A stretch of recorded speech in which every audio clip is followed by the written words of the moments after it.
వస్తావా అశోక్ నగర్కు? సెక్యూరిటీ లేకుండా వచ్చే దమ్మున్నదా అశోక్ నగర్ చౌరస్తాకు? చిక్కడపల్లి లైబ్రరీకి వస్తావా రేవంత్ రెడ్డి? ఇప్పుడు ఎట్లా అయిపోయిందంటే చిక్కడపల్లి లైబ్రరీకి వస్తలేడు రేవంత్ రెడ్డి, చిక్కడు దొరకడన్నట్టు తప్పించుకొని తిరుగుతూ ఉన్నాడు సందులలో వాడి.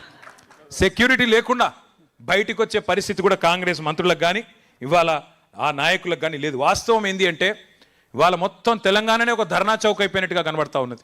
తెలంగాణ మొత్తం ఇవాళ ఒక సంక్షోభంలో కూరుకుపోయినట్టుగా కనబడుతున్నది.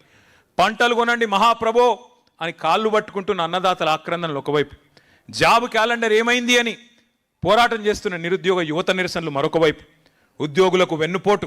6 నెలలనే పీఆర్సీ అన్నాడు, 2.5 ఏళ్ళు అయింది కదా. పీఆర్సీ లేదు, డిఏ లేదు, ఐఆర్ లేదు, ఏదీ లేదు.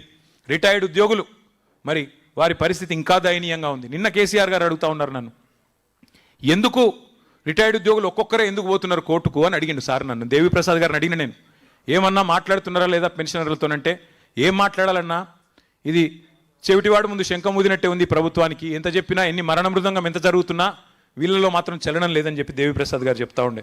గురుకులాల్లో ఆనాడు మా ఆర్ఎస్ ప్రవీణ్ గారు సెక్రటరీగా అద్భుతంగా కేసీఆర్ గారి నాయకత్వంలో 1000 గురుకుల పాఠశాలలు మనం పెడితే ఇవాళ గురుకులాల్లో అమాయక విద్యార్థుల మరణ మృదంగం. ఇంకా సిగ్గు లేకుండా ముఖ్యమంత్రి చెప్తున్నాడు, నేను బడి పిల్లలకే కాదు ఇంటర్మీడియట్ పిల్లలకు కూడా ఏదో పెడతా అని చెప్తున్నాడు భోజనం. ముందు ఆ పిల్లల్ని అయితే బతుకున్న పిల్లల్ని కాపాడు, నువ్వు కొత్తగా ఏదో చేయాల్సిన అవసరం లేదు, ఉన్నవి నిలిపితే చాలు. పట్టపగలే దోపిడీలు, దొంగతనాలు, దొమ్మీలు, అఘాయిత్యాలు. హైదరాబాద్ నడిబొడ్డున ఐఏఎస్ అధికారులు నివసించే ప్రశాసన్ నగర్లో పట్టపగలే హత్యలు. ఇంకా దరిద్రం ఏంటంటే 1-2 కాదు అఘాయిత్యాలు, ఎక్కడికక్కడ చందానగర్లో, హైదరాబాద్లో, కరీంనగర్లో ఉదయం పూట 11 గంటలకు 5 తుపాకులు పట్టుకొని పోయి తుపాకుల కాల్పుల మూతలతో దద్దరిల్లుతున్నది వాళ్ళ తెలంగాణలో. వాళ్ళ తెలంగాణలో శాంతి లేదు, ప్రజలకు భద్రత లేదు. 10 ఏళ్ళు పరుగులు పెట్టిన ఆర్థిక రంగం ఇలా కుదేలైపోయే పరిస్థితి. ఒక్క ఇటుక కూడా పేర్చలేదు రేవంత్ రెడ్డి గారు. ఒక్క ఇటుక పేర్చకుండా ఇవాళ 4 లక్షల కోట్ల అప్పును నెత్తి మీద రుద్దిండు రేవంత్ రెడ్డి.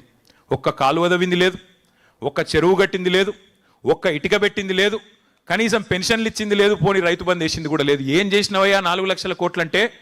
రైతు బంధు బంద్ అయింది కానీ రాహుల్ బంధు మాత్రం బ్రహ్మాండంగా నడుస్తున్నది ఇవాళ తెలంగాణలో.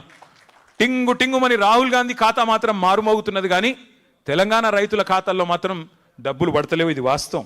ఇక నేను చెప్పాలంటే చాలా ఉన్నాయి కానీ ఒకటి మాత్రం పక్కా, ఇవాళ తెలంగాణ ముక్త కంఠంతో కోరుతున్నది ఒకటే, కాంగ్రెస్ పోవాలే, కేసీఆర్ తిరిగి రావాలే. అందుకే మిత్రులందరితో కూడా నా ప్రార్థన ఒకటే, మనం అధికారం కోసం కాదు మన పోరాటం. అధికారం యాదృచ్ఛికంగా వస్తే వస్తుంది, రాకపోతే రాదు, దాని గురించి బాధ లేదు. అధికారం కోసం ఇవాళ ఆరాటం ఏమీ లేదు.